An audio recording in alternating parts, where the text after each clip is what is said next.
Welcome to Geopolitics Demystified. I'm your host, S.L. Canthan.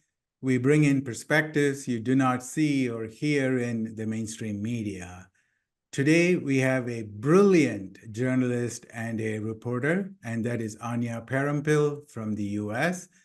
She has also worked on numerous documentaries on a wide range of topics, such as foreign policy, wars, capitalism, and so on. A lot of journalists don't travel much, but Anya has traveled all around the world to Palestine, South Africa, Latin America, and so on. So we can talk to her for 5 hours about all the hot topics in the world, but we only have 1 hour. So we will focus on her latest book on the coup in Venezuela that the US tried and failed miserably. It's not only a fascinating story, but we also get to learn a lot about the US foreign policy and the CIA strategies for regime change. So without further ado, let's jump right in. Welcome, Anya. Happy to be here, SL. Thank you for inviting me. Yeah. So can you tell us a little bit about your background, so how you got into journalism, and so how you got into the non-mainstream, the truth-finding aspects of journalism, because you could have easily worked at the New York Times and stay in New York and write fiction and be very famous. So why did you decide to do what you do? It was just always in me, I suppose, because I was exposed to alternative media and international media at a young age. So I was studying at George Washington University here in DC. Originally, I wanted to be a diplomat and change things from the inside, but after arriving at GW, the Elliott School, which is literally right across the street from the State Department, it's kind of the school to State Department pipeline. I was pretty alienated from my classmates and the whole school system there in general. So on a whim, I sent a resume to RT's office in Washington, D.C. because I watched RT and I loved RT. And I got a job or a part-time job that eventually turned into full-time, working as a producer there on a show called Breaking the Set with Abby Martin. And then when that show ended, I became a correspondent and anchor. So I worked there for a total of 5 years. 4 of those years I was on air and had really great opportunities to travel, as you say, to Palestine, to Korea, to Finland for the Trump-Putin meeting, the famous attempt Trump made at detente with Russia, and got to see some amazing things up close. But eventually, my time there wound to a close, and my partner at the time, now my husband, Max Blumenthal, was running an independent site called The Gray Zone that had the chance to, because I myself and another colleague of ours, Aaron Mate, were out of a job, kind of come together and try to do things on our own. And it worked out because actually it all was happening right at the time that Trump launched this coup attempt in Venezuela. As I say in the book, the first time that the US declared mission accomplished in a regime change operation before the change in government had actually occurred. They went ahead and recognized this puppet figure, Juan Guaido, who had no authority in Venezuela. And because we were all from progressive-minded backgrounds in the United States, Venezuela was something that was pretty popular throughout the 2000s here in the United States because of Chavez. There was a breakthrough even in mainstream US left-wing media with high-profile actors like Sean Penn, whatever you think about him, willing to say positive things about Chavez, or Oliver Stone did this landmark documentary for me, South of the Border, that I watched when it came out and showed this other side of these leaders that were demonized in the mainstream corporate media. And so although Chavez had died and sort of the mystique around his character went along with him, Venezuela was still something I was quite interested in, and something Max and Aaron were interested in as well. And so in February 2019, we booked tickets to go to Venezuela and just started, Max mainly producing videos from there showing that the mainstream news about the supermarket shelves and being empty and Venezuelans starving in the street. And at the time, the US was also promoting this humanitarian intervention where it was going to bring in across all this humanitarian aid on US military trucks across the Venezuelan border. And so to do that, they were emphasizing this humanitarian crisis. And so we went and told the other story, and those reports went so viral that we were really able to then stay on the Venezuela beat. And I specifically eventually just made so many contacts on different sides of the issue. Obviously, within the government, I've published many interviews with diplomats and officials representing the government, but I also made connections with people in the opposition and people in the United States that work in finance, or people that work in the oil sector that knew various moving parts to this story. And so that's what I put together in this book. As a more complete picture than just the little bits of recording or reporting rather that I was able to publish at the time. Wow. I mean, so do you speak Spanish? Yes. Okay, Yes. I mean, I so speak that Spanish. helps. I can get by and speak with anyone, and even officials, in a way that I'm comfortable with, but I wouldn't necessarily go on air discussing some of my ideas because with politics and economy, and the Spanish is very different from the from English, especially the way we speak in the US. A lot of metaphor and not it's when I get ahead of myself sometimes, even when I'm speaking English.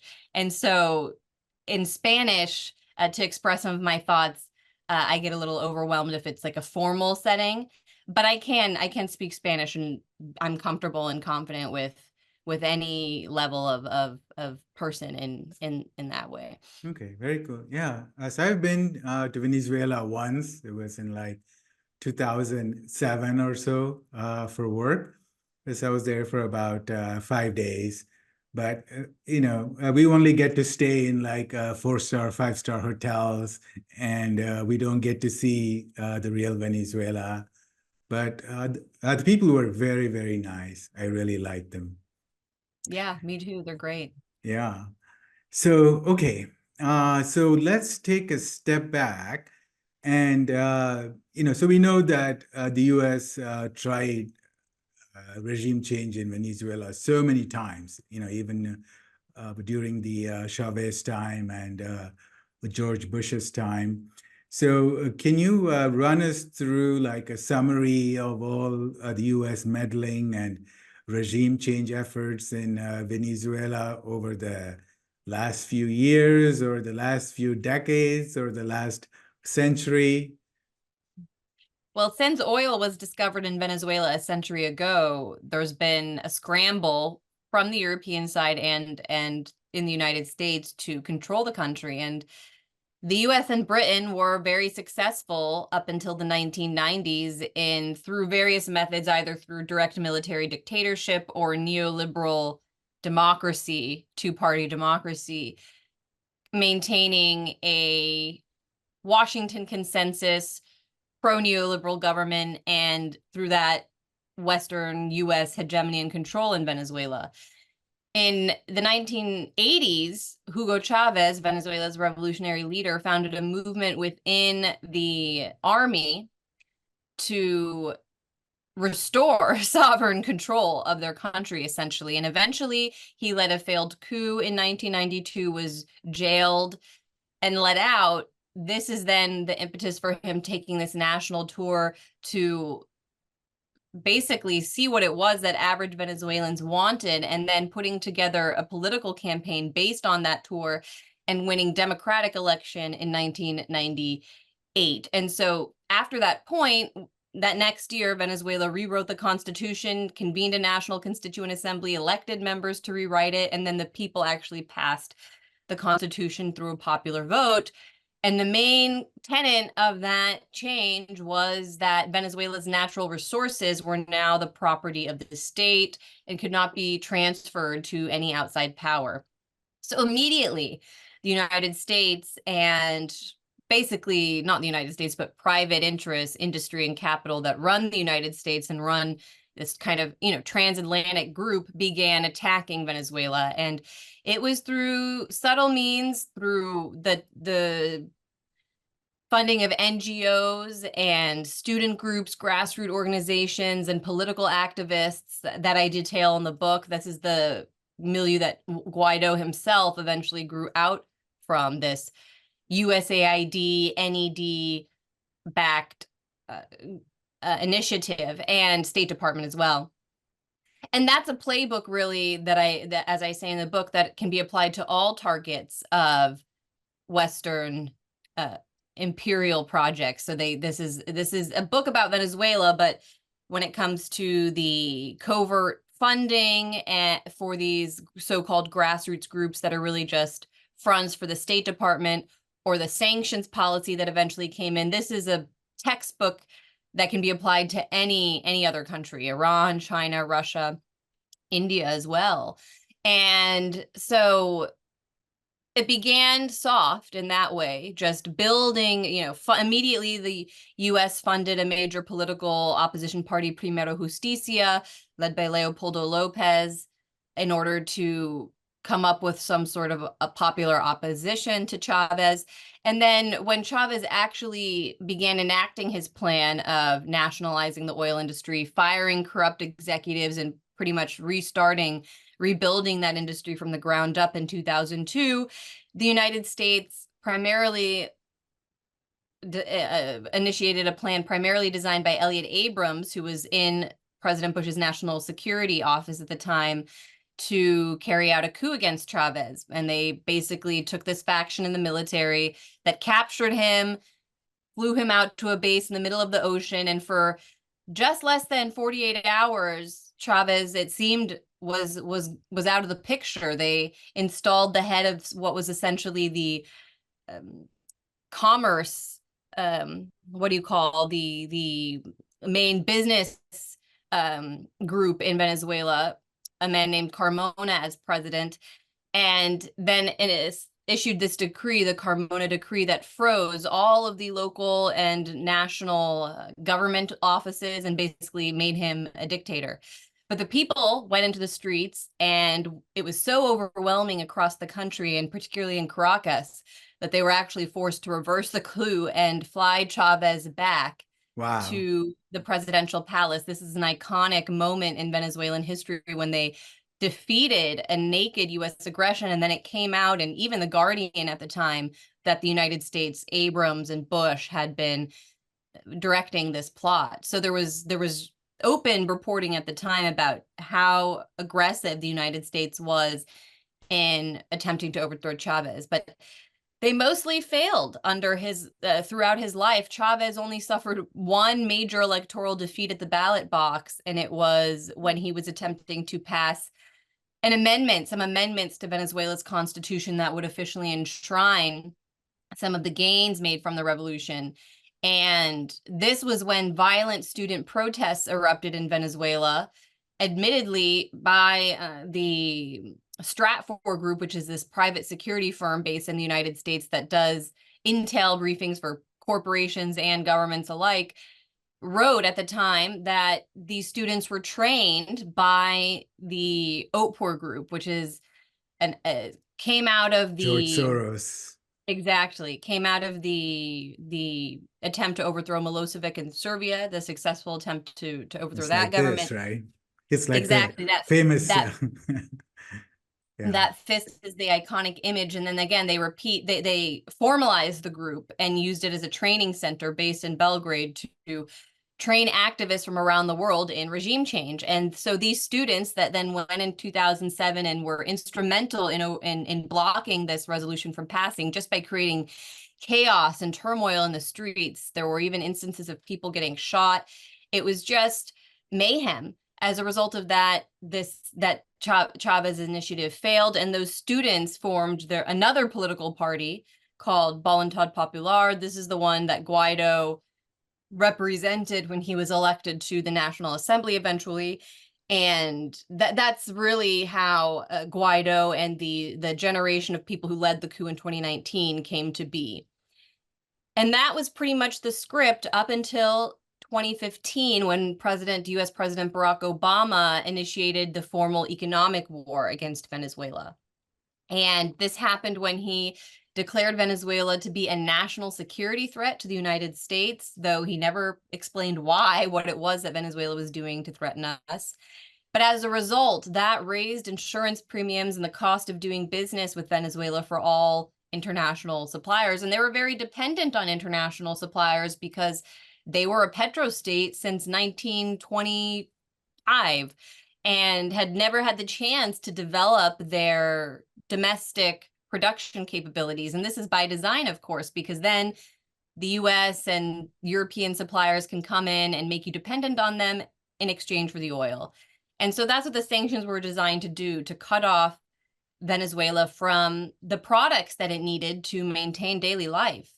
And this happened successfully, not only because of the National Security Declaration, but then subsequent sanctions Obama issued that were really designed to cut off Venezuela and its private sector. I mean, Venezuela is discussed as this socialist or communist hellhole in the mainstream media, but as I show in the book, the vast majority of the economy is private. So when there were empty supermarket shelves, that wasn't the government. It wasn't a socialist project that running these supermarkets. No, there were private individuals, private companies, and in some instances, they were even caught hoarding supplies like toilet paper in huge warehouses because that class in Venezuela was collaborating with foreign interests in order to weaken the government. But so they cut off that group even from the dollars and capital that they need to import goods, cut off the government from that cash as well. And that's really then what set the stage for 2019, Trump to come forward and recognize this puppet government or this shadow government, hoping that the economic situation was so bad, that the inflation was so bad and the scarcity was so profound that the Venezuelan people would turn like that and say anything to end the suffering. Let's just go along with this Guaido figure. But as we know, that didn't happen. And all that we are left with is this corporate coup that ultimately did provide the cover for the looting of Venezuela's international wealth, but didn't succeed in actually changing the regime or government. So they stole something like Venezuela's gold from the British banks, right? Yes, that's one example of the theft that was enabled by the recognition of Guaido. In the United States, Citibank seized vaults of Venezuelan gold that were stored here, saying that Venezuela failed to make an interest payment on a loan.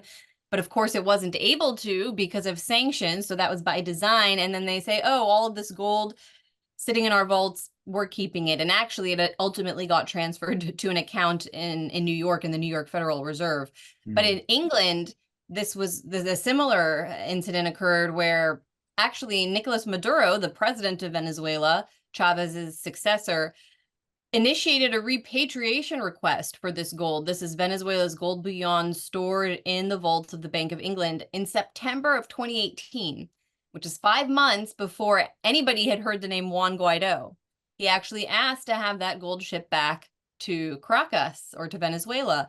And just by coincidence, within a few months, Britain was able to say, actually, we don't know who's in charge of the government, so we're keeping this gold. Very convenient for the UK, which was experiencing a gold shortage at the time. And as you would know, in India, and I know in the United States, this is the traditional tactics of the UK. It's almost like the old days when pirates were operating on behalf of the British Crown and looting ships and towns the world over. So yeah, the gold element here is very, very interesting when you look at the timeline, because you start to wonder who was coming up with this idea to recognize a shadow government and why. Maybe they knew that they would never change the situation on the ground in Venezuela, but by making this call to recognize a non-existent government, at least England and Citibank and all of these interests, financial and industrial interests, got to basically loot Venezuela's internationally stored assets. So, I mean, in terms of the reserves, if you look at I mean, the oil reserves. Venezuela is really, really rich, right? I mean, it ranks in the top Number one, number it's had one. Wow. Venezuela has over more than double the amount of oil reserves that Saudi Arabia has. Saudi Arabia Wow. is the second, has the second largest reserves in the world, but Venezuela has by far the largest oil reserves in the world. The issue is that it's mainly heavy crude. So I explain this in the book that oil is categorized according to its weight. And one industry insider described Venezuela's oil to me as essentially molten rubber. So it takes a lot to pump it out of the ground. You need to mix it with light crude, and you need to mix it with chemical inputs that actually soften it and make it able to come out of the ground or to be transferred and transported. And Venezuela was cut off from those supplies as a result of sanctions. And so this is what led to the oil shortage in 2019 and 2020.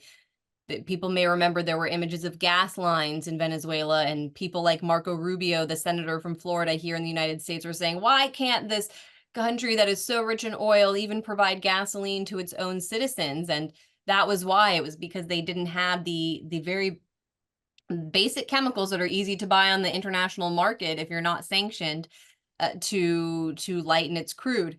This is why Iran then made that famous delivery of those exact supplies, the oil, the light crude, and the chemical inputs that Venezuela needed to begin pumping its crude again in the spring of 2020. You may remember these 5 ships, large Iranian ships, came all the way from the Iranian coast to Venezuela and freaked the United States out. They had a big military presence in the Caribbean Sea.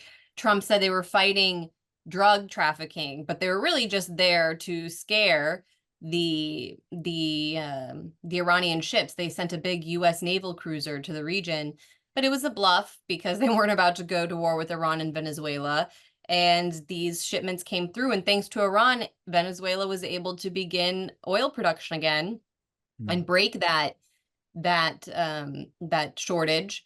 And Iran has won more contracts since to begin reviving some of the oil refineries that have been damaged over the years, since they haven't been able to keep them up due to sanctions. And remember, Iran has been dealing with these kinds of sanctions and aggressions as an oil producer since 1979. So they were able to share some of what they've done, and just bring Venezuela into this world, this rising alternative world that is less dependent on European and US suppliers. And Yeah. that's a big theme in my book as well. Because it used to be a pretty wealthy country back in the 1960s and 70s, right? So it's kind of sad.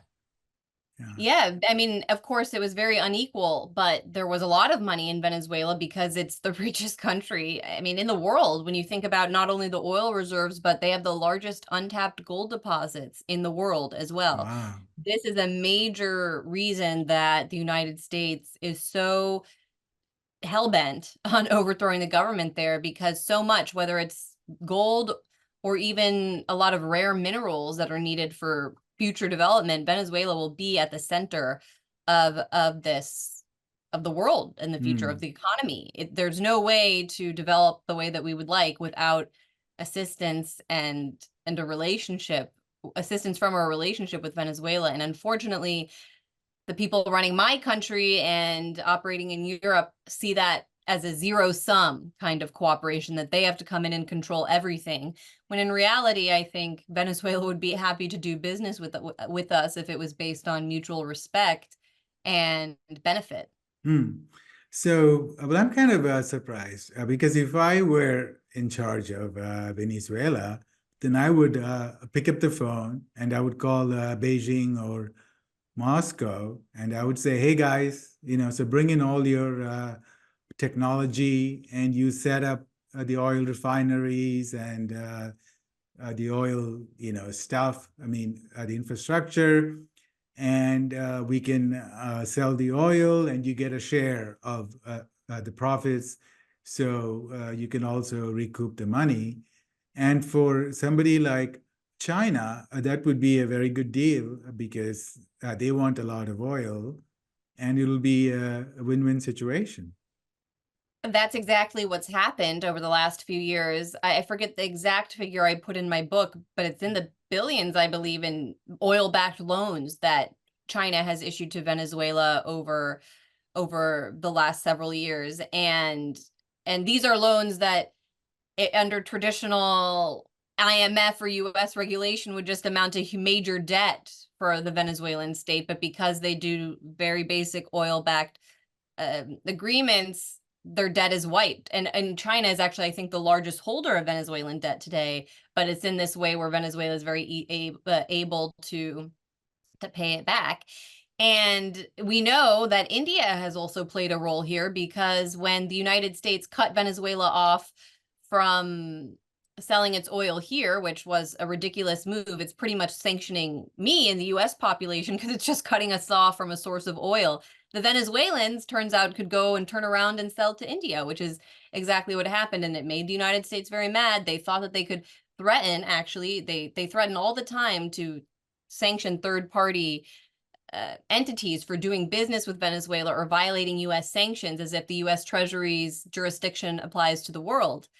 And these threats are mainly aimed at India and Turkey, another US country that enjoys friendly relations with the US. But it turns out that the US can't really boss these countries around. This is all history that we're living through now in the moment. For the first time in this globalized world, we're living in a time where the transatlantic powers don't have the ability to enforce their worldview on everyone else. And so Venezuela has benefited from that. Like, they have done pretty much what you say and built these very strong relations with Beijing and Moscow and Ankara. When I was there in 2019, Turkish President Erdogan had actually been in Caracas just a few weeks before, and it was the first time that a Turkish leader had come on an official visit to Latin America. I mean, this is the world that we are living in now. And you see the Russians as well prioritizing relations with Venezuela. Sergei Lavrov, the foreign minister, has been there at least twice, I think, in the last 2 or 3 years, and always describes Venezuela as one of their most important relationships. After the United States cut Venezuela off from US military product in 2006, because historically our militaries were quite close and actually collaborating on many of the dirty wars that happened in Latin America. After the revolution, eventually US President Bush, in an attempt to weaken Chavez, cut off all military relations, stopped selling military weapons or any supplies to Venezuela. And again, instead of just collapsing on their face, they just turned to Russia. And so since then, the Russian military has actually had a significant presence in Venezuela, which is another reason why this coup failed on its face, because there was a certain line the US couldn't cross. Even if they won't acknowledge it in public, they know very well that they don't want to mess around with Russian military advisors in Venezuela. A war against Venezuela is not only going to be a war against Venezuela. I think it would look more like a Syria-style situation. Okay. Because Venezuela is too strategic. Yeah, yeah. I mean, it's so strange that the U.S. cannot find a win-win relationship, because what Venezuela wants is like a very small, I mean, they're not asking for something so ridiculous or something that's going to step on the U.S. toes, right? They just They want just to want have, yeah. I mean, they just want to have the ownership of their oil, and there's nothing wrong with that. And the U.S. could have easily said, okay, we will send you the Exxon Mobil and Chevron, whoever, and we will set up the refineries, and so you give us the discount, and it'll be a win-win situation. Yeah, make a deal. It wouldn't be hard if Trump really had been such a great deal maker. He could have easily, sat down with Maduro and hashed something out. It's only this crazy political situation in the US where you have, first of all, the right-wing Cuban Venezuela lobby that's basically a small version of the Israel lobby that operates in Florida, where it's a foreign influence group.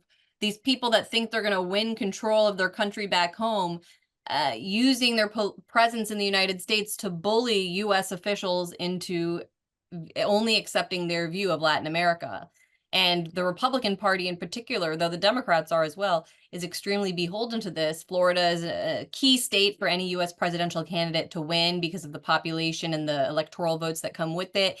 And so this group has outsized influence, and it actually prevents us from making an American policy that would benefit all Americans. It's something that I'm trying to argue in this book is, as you say, it's not just that I'm coming at this from the perspective of rah, Venezuela, they're a great utopia. That's not even my argument. My argument is we could just, as Americans, act rationally here, because what we've been doing for the past 20 years or longer than that is absurd, and we can't get away with it anymore in the 21st century. The world is changing, and we should embrace it and step into a new role, I think, that the United States can always have. So, because as you say, it makes sense to just cut a deal with the Venezuelans where we get the oil. We've had the infrastructure, the oil pipelines to do this, and to have this exchange going on for, as I said earlier, 100 years. Why not just turn it all back on? Why is it so offensive to us that the Venezuelans would want some sort of benefit on their end? Yeah. I mean, I think it's because there is this elite that's really transnational, transatlantic, and borderless that doesn't even have the US American people's interests at heart. That's why they come forward with these bans, not only on Venezuelan oil, but then when Biden came in and put an embargo against Russian oil, that basically, and I have a chart in my book that shows, amounted to a limit, cutting the United States off from two countries that were supplying 10% of their oil imports, which is not great if you're an American consumer. Yeah.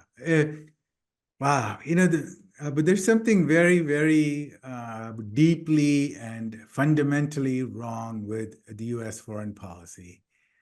So whatever it is, whether it's Syria, Gaza, Ukraine, Venezuela, things that could be accomplished with $1, they will not do. Okay. But they would rather spend like $500 on bombs and the aggression and violence and chaos, so for example, if the US had said, oh, we will give Gaza $5 billion, and we will build huge schools, colleges, hospitals, all with the name the US on it, So, well, you could call it the American Hospital in Gaza, the American University in Gaza, right? And it would cost so much little. It's like a fraction of the price. And you gain so much soft power and the goodwill. But they won't do that.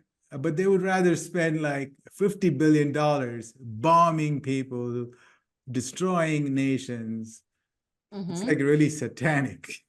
It is. It is. And it's something that I've only come to understand in that way over the last few years, just seeing it all play out. I mean, Gaza is a great example because there's all this talk of freeing the hostages or the Israeli prisoners.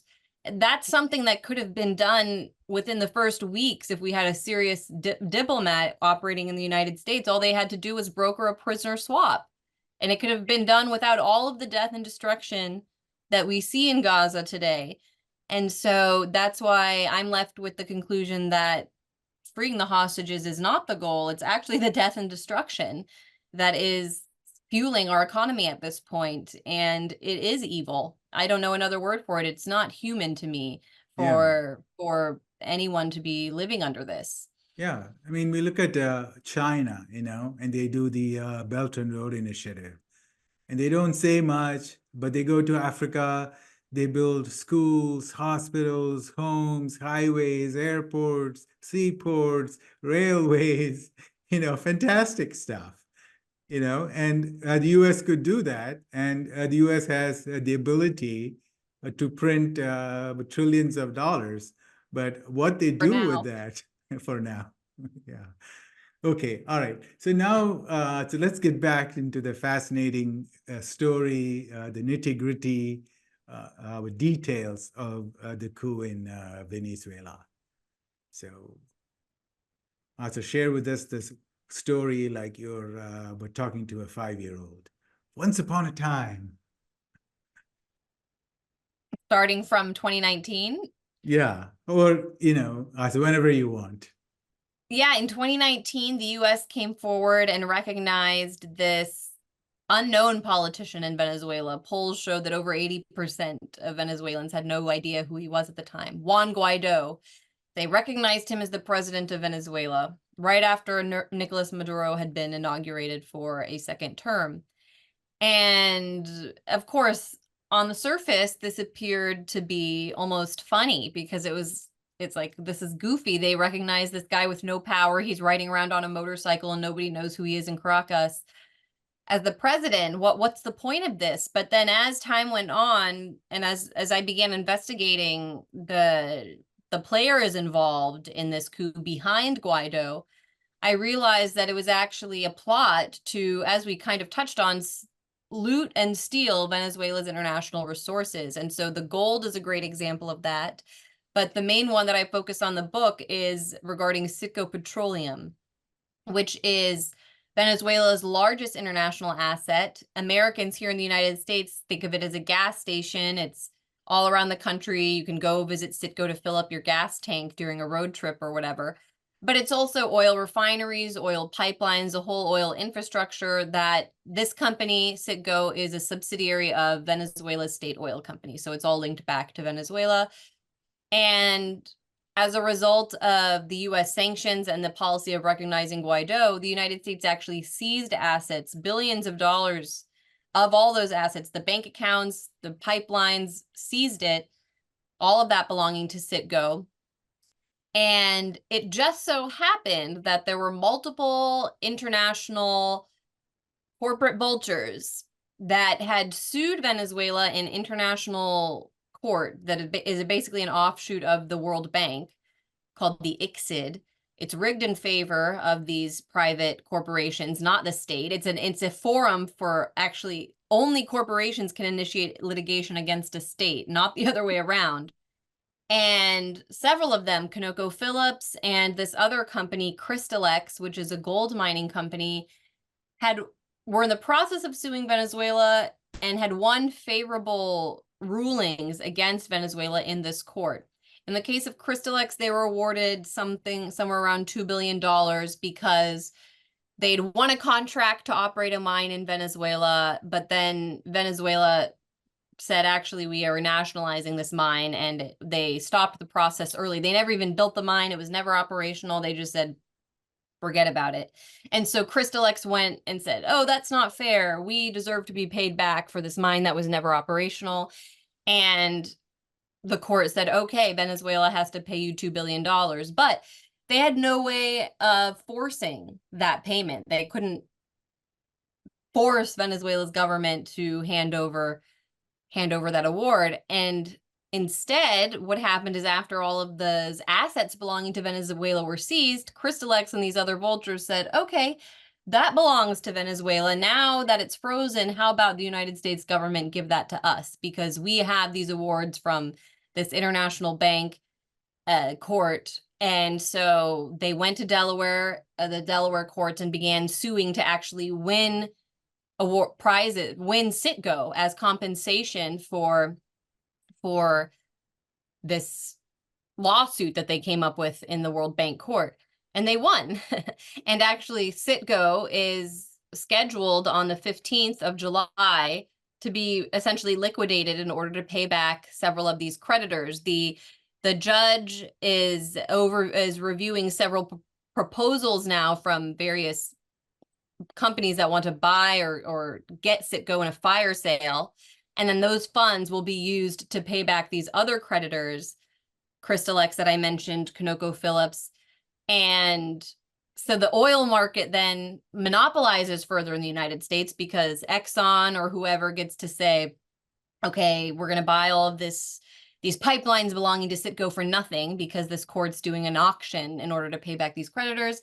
And then the financiers at the top of it all get to laugh all the way to the bank. What I show in the book is that the figures representing Guaido's so-called government in the United States were actually paid agents of these various corporations participating in this scheme. So his ambassador in the United States, Carlos Vecchio, is actually a functionary of ExxonMobil who was working as their top lawyer in Venezuela, suing the Venezuelan state throughout the early 2000s when Venezuela was attempting to nationalize its oil industry. Vecchio was the leading figure suing Venezuela on behalf of ExxonMobil. He eventually fled the country after participating in some of the violent Guarimba US-backed riots that took place in Venezuela in 2015, and then surfaces as Guaido's ambassador and worked alongside another figure named Jose Ignacio Hernandez. He was appointed Guaido's attorney general. And so he's the top legal representative of Venezuela in the eyes of US courts. And then it came out, and I document in the book, that he was actually a paid witness working on behalf of Crystalex, this firm that was suing Venezuela in order to win an award. And so he was playing both sides, quite literally. He had previously worked for the company that was now suing the government that he apparently represented, according to the United States. And I get into the details in the book, but he took deliberate actions that it wasn't clear that these companies were going to actually win the rights of Citgo. But even though they'd won these awards in the World Bank Court, the U.S. court was not clearly going to give them Citgo and Venezuelan assets in order to satisfy that debt. But Jose Ignacio Hernandez took deliberate steps that jeopardized Venezuela's defense in that case, and ultimately led to, yes, Citgo, now Venezuela's largest asset, on the verge of liquidation. And that is why I call the book Corporate Coup, because it was a corporate coup. Even though nothing happened on the ground in Venezuela and we can all laugh about Guaido all day, this is a very serious crime and theft that took place as a result of this policy that isn't really understood, because you have to look into the nitty-gritty of finance and law in order to fully understand what happened. But that's what happened, and these figures that represented Guaido here should be understood as classic white-collar criminals. Wow. Okay, so yeah, so maybe that's what Trump liked about it. Maybe he thought, this is a great deal. He likes to make deals, and he probably thought of this as a great opportunity. So, yeah, I mean, but those lawsuits are still going on, and there are several that are. The Crystalex one has already come through, and that's why this July the judge will be making a decision on who gets to buy some of these Citgo assets in order to pay back Crystalex.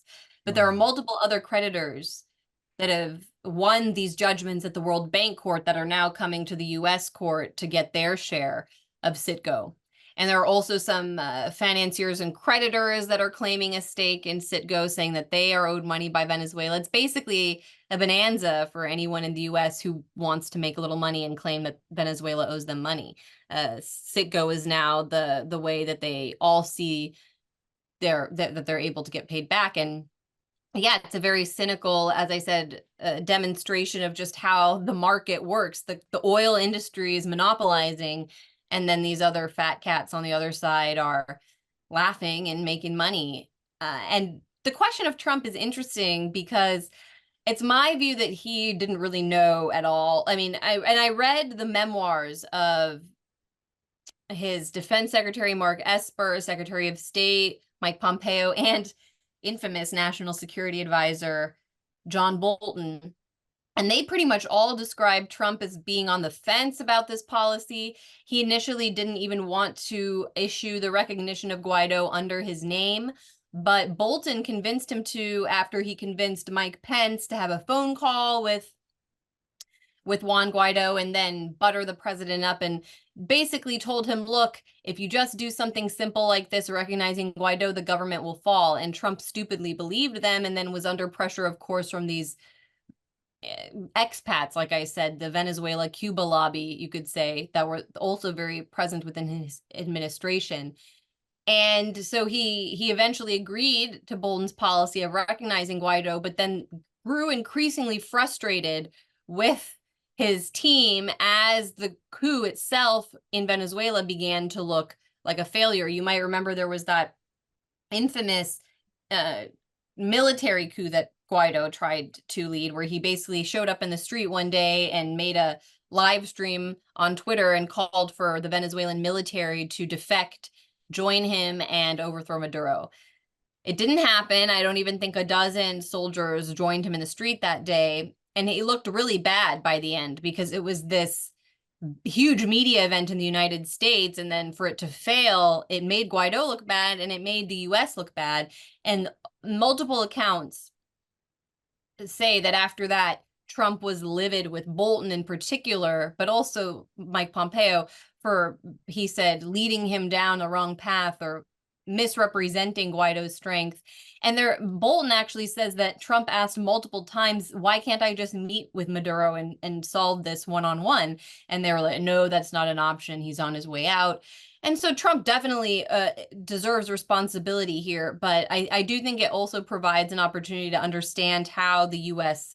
state operates. The president is maybe in some ways just a political player that is balancing too many interests and can easily be swayed in one direction.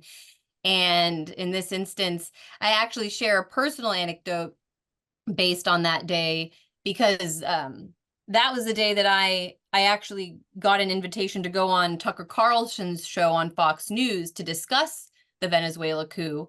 And it was this viral clip where I said, Trump promised to drain the swamp, but he filled his national security team with the swamp. And I gave my piece about Venezuela and how, our sanctions were destroying the country and that Guaido had no chance.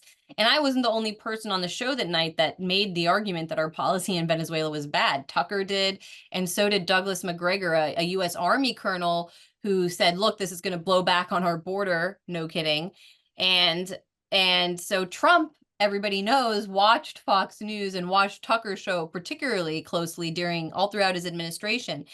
And the story that I tell in the book is that a few days after that show, Tucker called me to say that Trump had actually called him after that show and said that he agreed with the perspective that was put in that show, that if he listened to Bolton, he knew that he would be in wars 3, 4, and 5 already, but that he kind of kept him around in order to scare other world leaders and make them think that all options were on the table. And this story is supported also by reporting that came out in the Washington Post at the time that said after that failed military uprising, Trump was not only very angry with Bolton, but that he started referring to Maduro as a tough cookie while saying that Guaido was like Beto O'Rourke, which is probably not even a figure that in India many people will know, but he was this nobody who ran as a Democrat during the last presidential cycle, this very corny kind of, he's a white guy who pretends like he's Latino in Texas and basically had no popular support, but just had this really dopey personality. And that's what Trump compared Guaido to, which is actually a pretty good comparison, if you ask me. Yeah. I mean, so I'm kind of starting to feel bad for the CIA, So lately the color revolutions and the coups are not going so well in No. Belarus, Hong Kong, Georgia. It's all just one failure after another.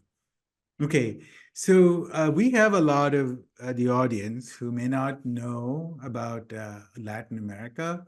So would it be possible for you to summarize in 5 minutes, like maybe what the Monroe Doctrine is and so how the US has been able to control Central America, South America, and do the opposite of spreading democracy.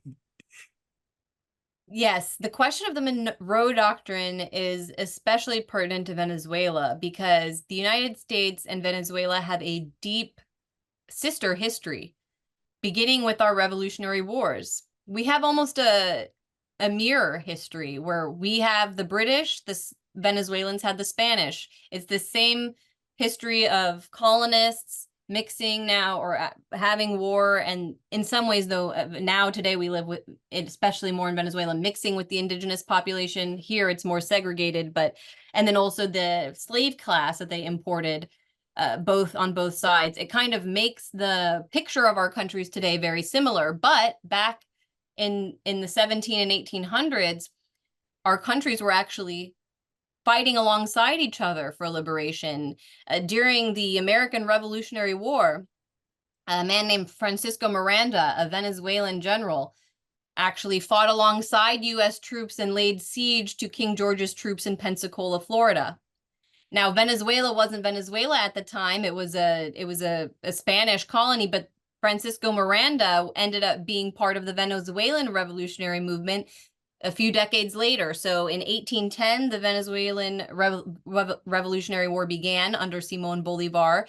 And Bolivar and Francisco de Miranda, these figures that I'm discussing, they were inspired by Thomas Jefferson and George Washington, saying that now we need to overthrow these kings and have our independence here in the Americas.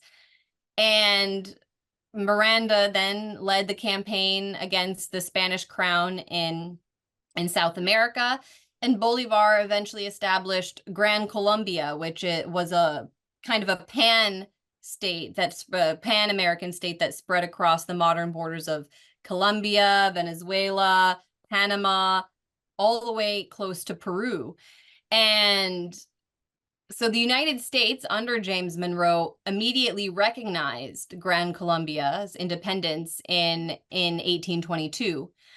But unfortunately, it wasn't because they were warmed by the thought that the Venezuelans and the South Americans had finally fought a war just like their own to free themselves from the Europeans.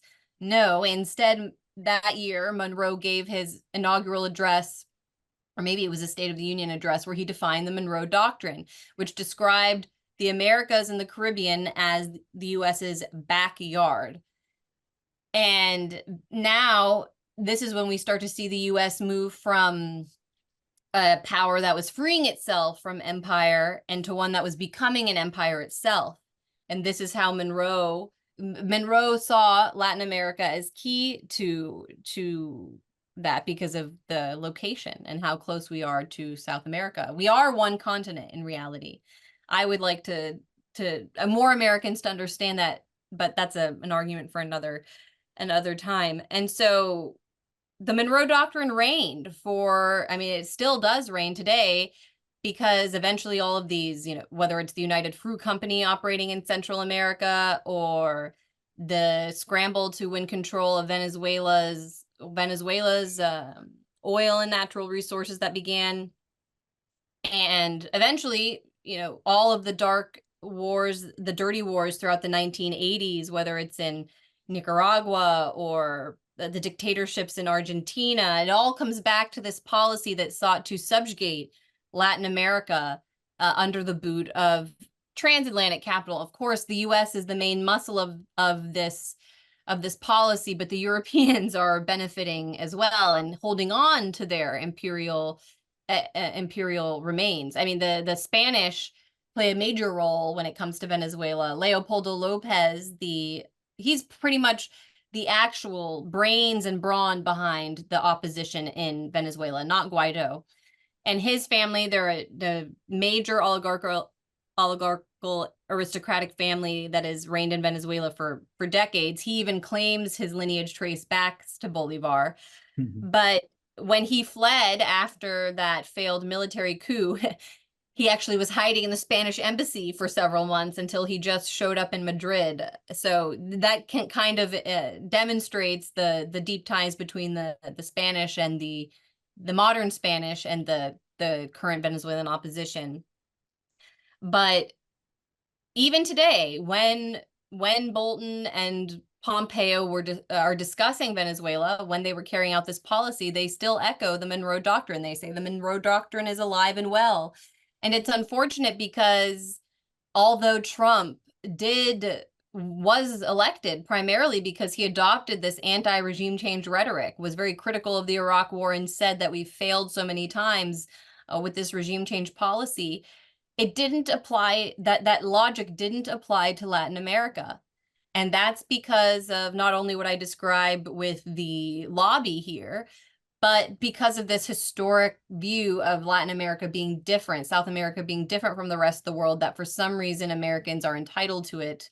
And that's all just a simple policy articulated by President James Monroe in 1822. And it's very sad for me as an American because, as I say, we have the chance. Now I would like us to step into it, but we had it then to not act as an empire and actually treat our friends south of the border as equals and as sisters, brothers that actually shared our history and shared our struggle. But unfortunately, I basically just feel like the United States in some ways just got recolonized all over again. But yeah. through money and transatlantic finance. So I think we need to get our sovereignty back before we can renege on the Monroe Doctrine. Yeah, absolutely. Like if you like read the writings in like the Federalist Papers and so on, the founders were not in favor of, the imperialism, wars abroad. They just wanted to focus on the republic, and they warned, so many times, either you can have a republic, or you can have like an empire. Yep. So, and we need to revive that spirit in the United States, I think. yeah. So, what do you think is Latin America's future in the multipolar world? Because I also think that Latin America will itself, they have to learn more and they have to work a little bit harder, So they could learn by looking at the Asian countries, like China, Vietnam, South Korea. So they all used to be very poor, and then they worked very hard and they had the manufacturing, they spent money on the infrastructure, the exports. So there are some good basic lessons and a formula for the developing nations to get rich. So what could Latin America do to learn those lessons and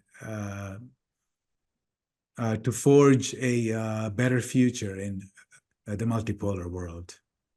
Yeah, I think it's happening, and Venezuela will be leading the charge. I just had an event on Friday in New York with the Venezuelan foreign minister, Iban Gil, and asked him a similar question. I asked what Venezuela would bring to the table in an organization like BRICS.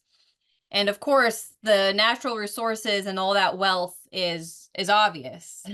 Largest untapped gold deposits and largest oil reserves in the world. That's a pretty satisfying answer. But he also discussed the political experience that Latin America has had. And I think it's a very beautiful one because it emphasizes democracy and open society. I mean, everything that the Americans, the United States, like to say about themselves in terms of being open and friendly and warm, it applies to Latin America as well. And they just have a brilliant, I mean, as you say, when you met the Venezuelan people, there's something especially warm about them. But he said our political education in terms of coming through this revolutionary process and putting the resources in the hands of the people is actually something else that we can bring to the table, because many countries might have to go through something similar. As you mentioned, a lot of those countries that developed did so with assistance from the West or assistance from that transatlantic capital bloc, and that bloc is waning. So Venezuela and Latin America are going to have to do it another way. I mean, ask Milei in Argentina how it's going for him, relying on this old G7 structure. Not very well for Argentines. So I think that Venezuela will likely be brought into BRICS, if not this year, in coming years. But I think with Russia at the helm of BRICS right now, that that'll be a priority for them. And really, I think part of what has held Venezuela back, or Venezuela and Latin America more broadly back all these years, as you say, is the Monroe Doctrine, the fact that they are so close to the United States, just in terms of geography, that any attempt, any sovereign movement that has risen up, whether it's the Sandinistas in Nicaragua or in Venezuela, is so violently crushed, and there's just, the US really prioritizes keeping Latin America down. But as this transatlantic bloc lessens in power, they're already, as we see, losing the ability to do that. They lost in Venezuela, they lost in Bolivia when they attempted to carry out a coup there and install a government. The people there rose up and said, it's not going to happen. And in Venezuela and Bolivia as well, people are armed. So the military, the US military can't necessarily just come in and fight, roll into the presidential palace and do what they'd like, because the people, the average Chavista may have a gun. They're actually, part of the grassroots defense strategy in Venezuela has been to allow for the establishment of these colectivos, these groups that are actually armed civilian militias beyond the control of the state. And when the US attempted that failed mercenary invasion of Venezuela, the Bay of Piglets, as it's called, in 2022, which I go into depth in the book, it was actually a collectivo that soiled the plot. Some armed fishermen found these US mercenaries rolling into the country and put a stop to it. So I see hope and a bright future for Latin America, because this old way, this zero-sum rule, it's not possible. And as I said, yes, they can get away with these financial crimes and this corporate coup due to the outsized influence the West had, or the transatlantic powers had, in the international financial system. Only because the gold bullion was stored in England or in Citibank could they get away with that policy, or because they didn't have certain protections, because they never thought, oh, the United States is going to seize Citgo, our huge asset, because that just would seem like illegal piracy. Well, as these interests have become more and more desperate, they've only done more and more damage to their control. We're living through a period where it's backfiring, where they can get away with these major financial crimes, but it only means that in the future, Latin America is not going to be dealing with us in the same way or trusting us. They can turn to Russia, to China, and to India and feel more secure that even though they might not ideologically agree on politics in every way, that this is about preserving sovereignty of these individual states. And Latin America brings a lot to the table, a lot of natural resources, but also this political spirit. I would urge people to watch that on our channel. I haven't uploaded that event yet, but I did think that the foreign minister's answer to that question specifically, what does Venezuela and more broadly Latin America bring to the table in this rising world, was very Wonderful, interesting. wonderful. Thank you so much, Anya. So where can people buy your book? Where can people follow you? Where can people read your works and all that? Yes, I work at the Gray Zone. That's the Gray Zone with an A.com. And you can find me on X. I'm Anya Parampil there. And my book is for sale on Amazon, but you can also order it directly from my publisher, which I would prefer, because then we cut Jeff Bezos out of the picture. And they're OR books, OR books. So if you search them on Google, they should come up there. Wonderful. Awesome. Thank you so much, Anya. We learned a lot, and maybe we can have you back sometime to talk about the neoliberalism and capitalism and all that fun stuff. Sure. Thank you so much, SL. It's my pleasure. Thanks, Anya. Bye. Thank you. Bye.